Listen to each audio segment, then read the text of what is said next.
지금까지 우리는 제1계명과 제2계명에 대해 살펴보았습니다. 제1계명은 바른 예배의 대상에 대한 것이고 제2계명은 바른 예배의 방법에 대한 것입니다. 특히 우리는 제2계명을 다루면서 예배의 목적은 하나님이기 때문에 하나님을 위해서 예배를 드려야지 하나님이 원하시는 예배가 아니라 우리가 원한다고 마음대로 예배의 방법을 바꾸면 제2계명을 어기는 것이 될 수 있음을 살펴보았습니다. 예를 들어 오늘날 구도자 예배, 열린 예배라는 이름의 예배가 한국 교회 안에 만연합니다. 전도라는 이름으로 예배를 하나님보다 사람이 즐거워하는 예배로 바꾼 것입니다. 어떤 예배는 이게 예배인지 콘서트인지 나이트클럽인지 구분이 안 가기도 합니다. EDM 예배 같은 경우가 딱 그런 거예요. 음악을 틀어놓고 춤만 춥니다. 때로는 사람을 기쁘게 하기 위해서 또는 사람들이 떠나갈까봐 복음의 일부분을 희생하기도 합니다. 그래서 많은 설교자들이 죄와 심판에 대해 이야기하지 않는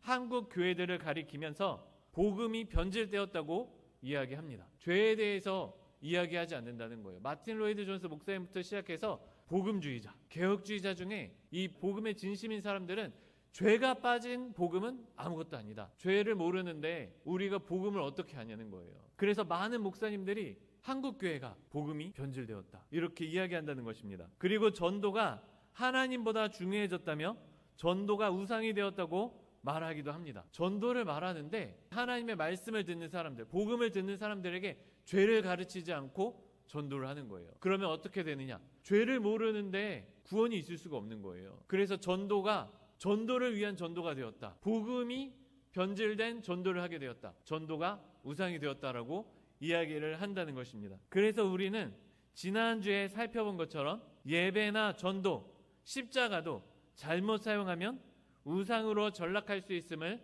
알아야 합니다. 10계명 제2계명에 대한 소요리 문답 51문과 52문을 한번 보겠습니다. 제51문 제2계명에서 금하는 것은 무엇입니까? 답 제2계명에서 금하는 것은 형상을 가지고 하나님을 경배하거나 하나님의 말씀이 정하지 않은 다른 방법으로 경배하는 것입니다. 제52문 제2계명을 주신 이유는 무엇입니까? 답 제2계명을 주신 이유는 하나님께서 우리의 주권자이시며 우리의 주인이셔서 그에 합당한 예배를 받기 원하시기 때문입니다.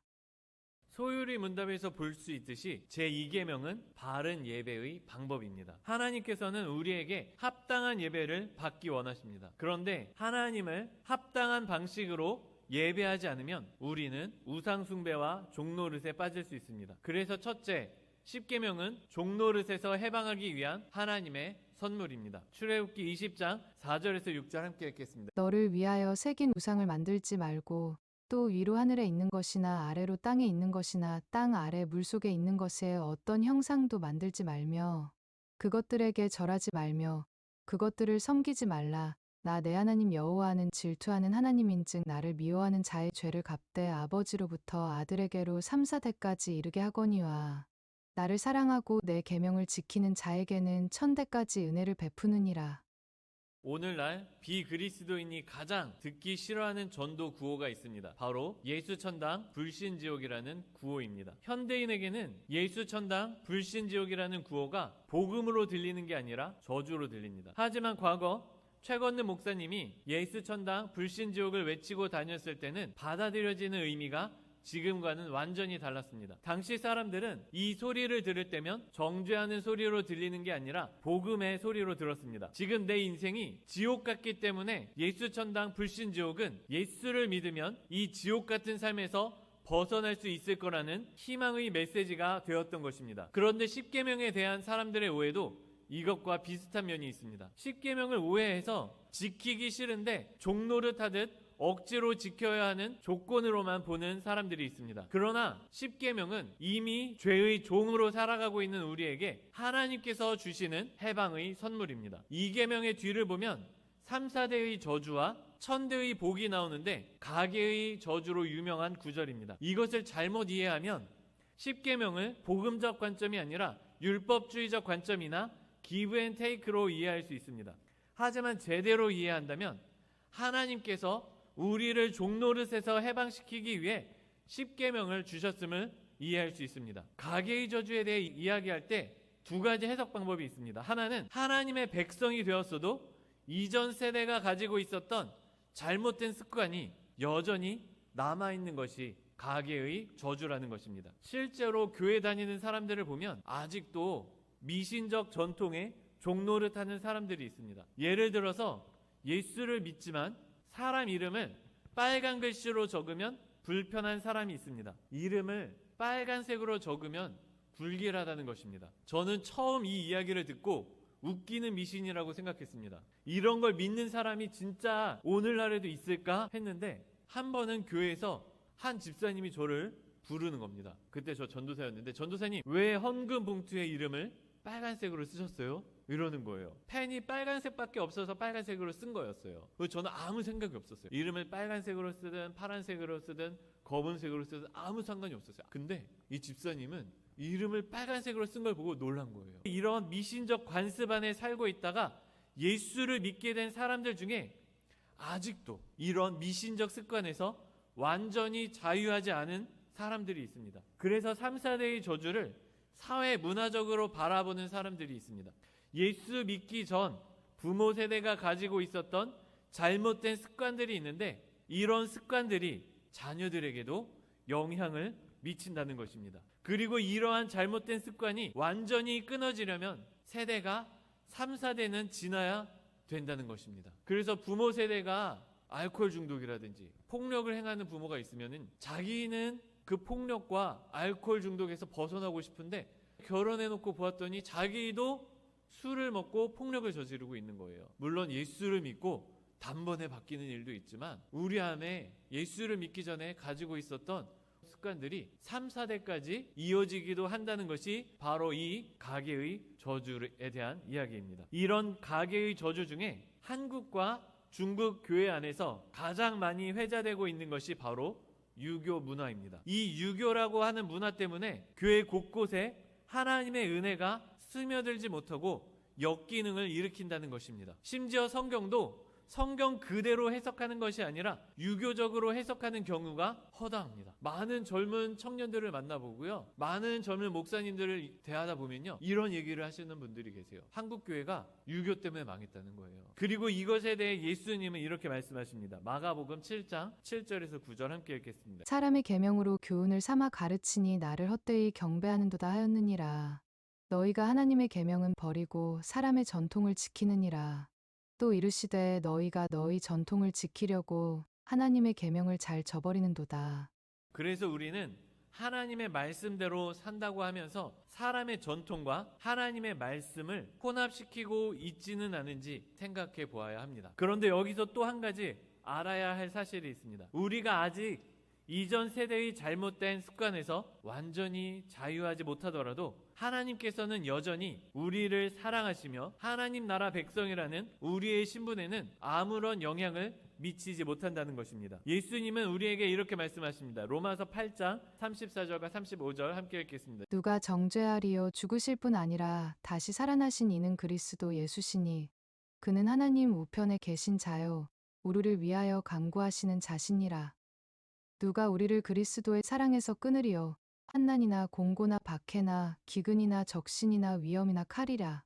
즉 가계의 잘못된 습관은 3, 4대가 지날 때까지 잘못된 영향을 미치지만, 그러나 하나님을 사랑하며 하나님의 말씀 안에 거하는 사람들은 그리스도의 사랑에서 끊을 수 없고 천대까지, 그러니까 영원한 은혜가 있다는 것입니다. 왜냐하면 우리가 하나님의 말씀을 잘 지켜서 하나님이 우리를 사랑하신 게 아니에요. 우리가 연약하였을 때, 우리가 죄인 되었을 때, 우리가 주님의 원수 되었을 때 그리스도께서 우리를 위하여 죽으심으로 말미암아 아버지의 사랑을 먼저 확증하셨기 때문에 우리는 이것을 믿을 수 있다는 것입니다. 그렇기 때문에 우리가 이 십계명에 대해서 율법적인 마인드를 가지고 십계명을 못 지켰어, 어떻게 하면서 종노릇할 필요는 없어요. 하지만 이 십계명을 통해서 하나님이 주시는 자유를 누려야 한다는 것입니다. 이 십계명을 지킴으로 인해서 하나님께서 우리를 해방시켜 주시는 그 놀라운 복과 은혜를 경험해야 한다는 것이에요. 그런데 3, 4대의 저주에 대한 또 하나의 해석이 있습니다. 이상원 교수님에 따르면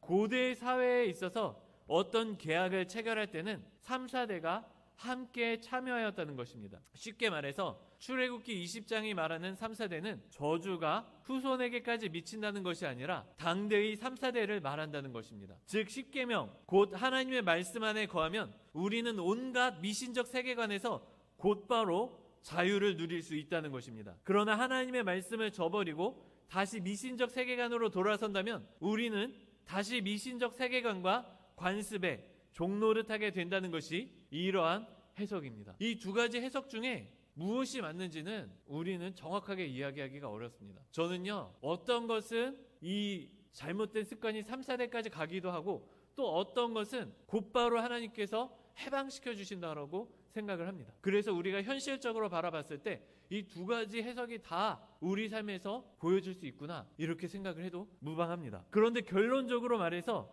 우리가 이것을 통해 알 수 있는 것이 한 가지 있다는 것이에요. 십계명은 우리에게 이 세대에 종노릇을 하지 말라고 말한다는 것입니다. 이 두 가지 해석 모두 다 똑같이 우리에게 말하는 것이 그것이에요. 하나님의 은혜로 십계명을 통해 종노릇에서 해방되라는 것이요, 이 세상의 종노릇에서 해방되라는 것입니다. 특히나 바른 예배의 방법에 대해 가르치는 십계명 제2계명은 이 사실을 더욱 분명히 가르칩니다. 출애굽기 20장 5절을 보면 그것들을 섬기지 말라고 말합니다. 성서 침례대 곽철호 교수에 의하면 그것들을 섬기지 말라는 두 가지 해석이 가능하다고 합니다. 첫 번째는 자기 자신을 그것들의 종으로 만들지 말라이고, 두 번째는 자기 자신을 그것들을 섬기도록 또는 예배하도록 허용하지 말라입니다. 같은 단어가 종으로 만들다와 섬기다 그리고 예배하다로 해석이 가능합니다. 즉 잘못된 예배를 드리는 것은 우리 자신을 무언가의 종노릇하게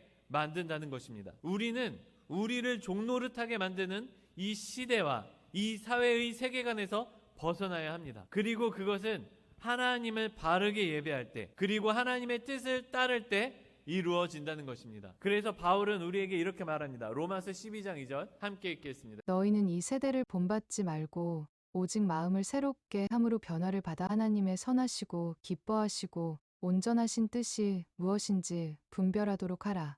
여기 계신 성도님들은 십계명에 나타난 하나님의 선하시고 기뻐하시고 온전하신 뜻이 무엇인지 배우고 지킬 수 있는 하나님의 자녀들 되시기를 소망합니다. 둘째로 예배에 대한 열심, 예배주의도 우리를 종노릇하게 만들 수 있습니다. 지난주에는 하나님보다 예배를 더 중요하게 여길 때 이것이 우상숭배가 될 수 있다는 것을 살펴보았습니다. 그리고 마찬가지로 하나님보다 예배를 더 중요하게 생각할 때 우리는 이 우상에 종노릇할 수 있다는 것입니다. 그 중에 하나가 바로 예배에 대한 프로의식입니다. 저는 이 예배에 대한 프로의식이 언제부터 생겼는지 이해가 가지 않아요. 제가 어렸을 때는 이런 생각이 그렇게 많지가 않았거든요. 한국교회의 성도들 중에는 예배를 너무 사모하여서 예배를 프로처럼 진정성 있게 드려야 한다고 생각하는 분들이 계십니다. 그런데 이러한 우리의 노력에 대해 많은 목사님들이 예배가 우상이 되었다며 우려합니다. 예배를 프로처럼 드려야 된다고 생각하는 사람들이 잘못 사용하는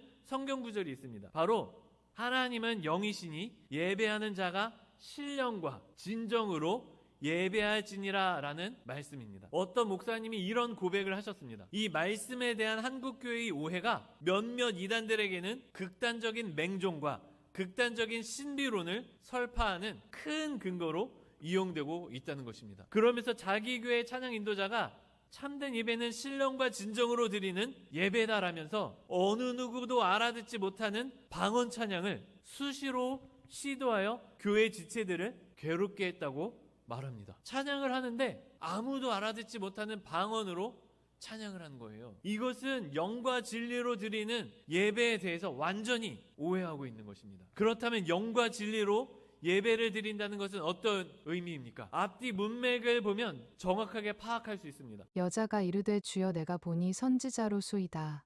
우리 조상들은 이 산에서 예배하였는데 당신들의 말은 예배할 곳이 예루살렘에 있다 하더이다. 예수께서 이르시되 여자여 내 말을 믿으라. 이 산에서도 말고 예루살렘에서도 말고 너희가 아버지께 예배할 때가 이르리라. 너희는 알지 못하는 것을 예배하고 우리는 아는 것을 예배하노니 이는 구원이 유대인에게서 남이라. 아버지께 참되게 예배하는 자들은 영과 진리로 예배할 때가 오나니 곧 이때라. 아버지께서는 자기에게 이렇게 예배하는 자들을 찾으시느니라. 하나님은 영이시니 예배하는 자가 영과 진리로 예배할지니라. 여자가 이르되 메시아 곧 그리스도라 하는 이가 오실 줄을 내가 아노니 그가 오시면 모든 것을 우리에게 알려주시리이다. 예수께서 이르시되 내게 말하는 내가 그라 하시니라.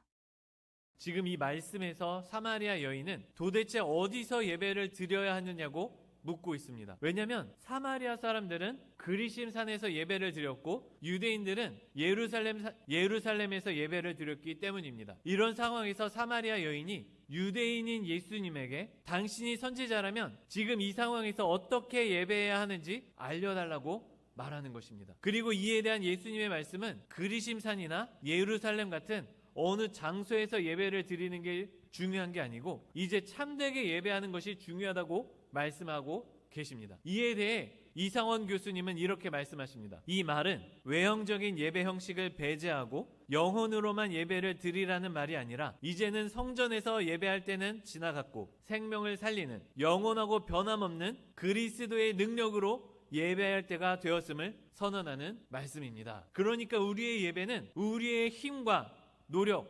그리심산이나 예루살렘에서 예배드리는 진정성이 아니라 그리스도의 은혜에 달려 있다는 것입니다.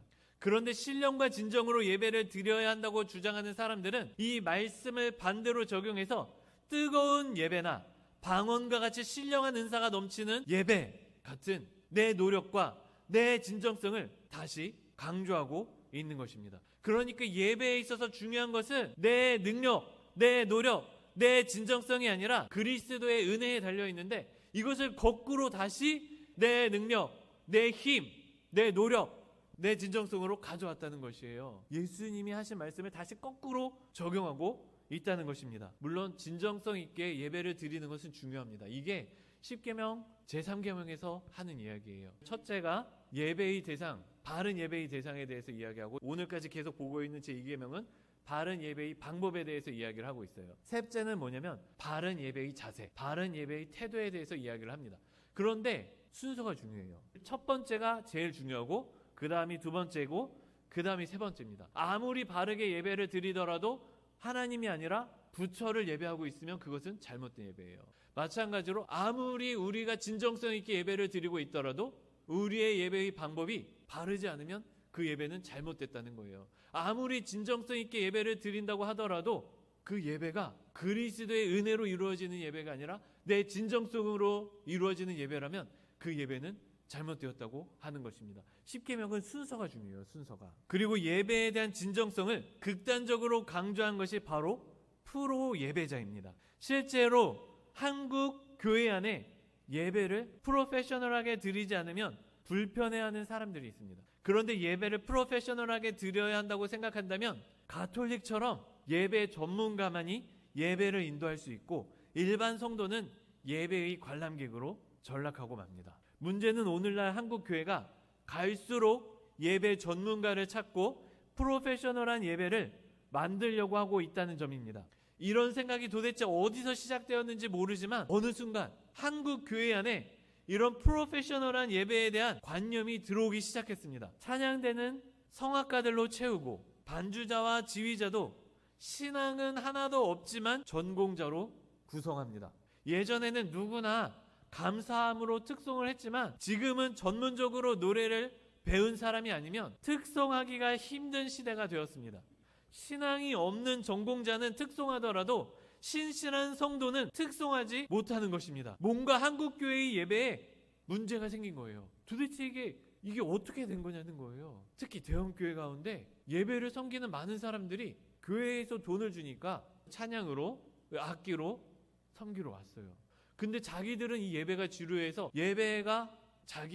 제가 실제로 본 사람들이 이런 사람들이에요. 목사님이 예배를 진정성 있게 멋있게 드려야 된다는 이유로 찬양 인도자들을 엄청 잘하는 사람들로 다 데려왔어요. 악기 하는 사람들, 찬양 인도하는 사람들을 돈을 막 주고 데려온 거죠. 근데 이해가 안 가는 게 이 사람들은요 찬양 인도할 때만 예배를 드려요. 찬양 예배가 끝나면 사라집니다. 예배를 안 드려요. 뒤에서 노가리 까고 있는 거예요. 전 그 모습을 보면서 이게 도대체 한국교회 예배가 어디로 가고 있는 거지? 예배의 진정성을 얘기하고 예배의 멋을 얘기하는 사람들이 예배자보다 예배의 실력, 예배 프로페셔널함을, 예배의 전문성을 더 중요하게 생각하고 있다. 한국교회 예배가 이상하게 흘러가고 있다. 이것을 바라보게 되었다는 것입니다. 또 예배에서 사람 냄새가 사라지고 실수를 견디지 못하는 예배가 되었습니다. 예배 시간에 거슬리는 게 있으면 화가 나고, 누군가 실수를 하면 신령과 진정으로 예배를 드리지 못한다며 분노하는 예배가 되었습니다. 예배의 요건이 사랑이나 신앙이 아니라 프로의식과 전문성이 되고 만 것입니다. 그래서 이런 사고방식에 종노릇하게 된 어떤 사람들은 예배를 누리기보다 예배의 결점을 찾게 됩니다. 오늘 찬양을 하는데 이런 실수가 보였다는 거예요. 오늘 주보를 보는데 이런 오타가 보였다는 거예요. 오늘 예배를 드리는데 이것이 불편했다는 거예요. 그런데 우리는 생각해 보아야 합니다. 과연 하나님께서 원하시는 예배가 이것인가? 하나님은 우리가 예배자가 되길 원하시는가? 아니면 예배 전문가가 되기를 원하시는가? 이것을 가장 극명하게 보여주는 예가 바로 어린아이에 대한 것입니다. 예전에 제가 싱가포르의 한 한인교회에서 사역하고 있을 때 담임 목사님에게 이런 이야기를 들은 적이 있습니다. 예배 시간에 아이가 우는 것은 정상이라는 것입니다. 그런데 어느 순간부터 아이 우는 소리가 예배에 방해가 된다는 생각이 한국 교회 안에 들어오기 시작했다는 것입니다. 그렇다면 과연 예수님은 뭐라고 생각하십니까? 마태복음, 마가복음, 누가복음 모두 동일하게 기록하는 것이 있습니다. 그중 하나만 찾아보겠습니다. 마가복음 10장 13절에서 16절 함께 읽겠습니다. 사람들이 예수께서 만져주심을 바라고 어린 아이들을 데리고 오매 제자들이 꾸짖거늘 예수께서 보시고 노하시어 이르시되 어린 아이들이 내게 오는 것을 용납하고 금하지 말라. 하나님의 나라가 이런 자의 것이니라. 내가 진실로 너희에게 이르노니 누구든지 하나님의 나라를 어린아이와 같이 받들지 않는 자는 결단코 그곳에 들어가지 못하리라 하시고 그 어린아이들을 안고 그들 위에 안수하시고 축복하시니라. 지금 제자들은 어린아이들이 예수님께 다가오는 것을 꾸짖고 금하고 있습니다. 중요한 일을 하고 있는데 어린아이들이 오면 방해가 된다는 것입니다. 딱 예배를 프로로 드리는 사람들과 똑같은 모습입니다. 예배에 방해가 되니 아이들을 예배의 현장에서 내쫓고 말았습니다. 그러나 그러한 모습에 대해 예수님은 뭐라고 하시는가? 예수께서 그 모습을 보시고 노하여 이렇게 말씀하십니다. 예수께서 보시고 노하시어 이르시되 어린아이들이 내게 오는 것을 용납하고 금하지 말라. 아멘. 말씀을 정리하겠습니다. 오늘 우리는 십계명, 특히 제2계명을 중심으로 바른 예배의 방법에 대해 함께 살펴보았습니다. 제2계명은 하나님께서 우리의 주권자이시며 우리의 예배가 하나님의 뜻에 합당하게 드려지기를 원하신다는 사실을 분명히 가르쳐줍니다. 그러나 많은 사람들은 십계명을 오해하여 조건적 율법으로 받아들이고 억지로 종노릇하듯이 지키려 합니다. 그러나 하나님은 십계명을 통해 우리를 얽매인 종에서 자유케 하시려는 은혜의 길을 여셨습니다. 특히 오늘날 우리의 삶에는 과거 세대의 미신적 전통과 유교적 세계관의 역기능이 여전히 영향을 끼치고 있습니다. 부모 세대의 잘못된 습관과 문화가 자녀 세대에까지 이어지며 하나님의 말씀이 스며드는 것을 가로막고 있는 것입니다. 그리고 이 전통이 종교의 이름으로 교회 안에 들어오면 예배조차도 본질을 잃고 형식과 기준의 종교로 전락할 수 있습니다. 또한 우리는 예배 그 자체에 대한 열심이 하나님보다 앞설 때 우상이 될 수 있다는 사실을 기억해야 합니다. 예배를 잘 드리는 것이 목표가 되면 우리는 예배 전문가를 찾고 실수 없는 퍼포먼스를 추구하며 정작 하나님과의 관계는 뒷전이 되는 위험에 빠집니다. 그리고 그것은 우리 자신을 다시 예배 형식의 종으로 만드는 또 다른 종노릇입니다. 하나님은 우리가 예배 전문가가 되기보다 우리가 영과 진리로, 다시 말해 그리스도의 은혜 안에서 진실한 마음으로 하나님께 나아오는 예배자가 되기를 원하십니다. 이 시간 우리의 삶과 예배 가운데 남아있는 전통의 역기등, 미신적인 잔재들, 그리고 예배에 대한 잘못된 집착을 주님 앞에 내려놓고 하나님의 말씀 앞에 자유롭게 서는 예배자 되시기를 소망합니다. 기도하겠습니다.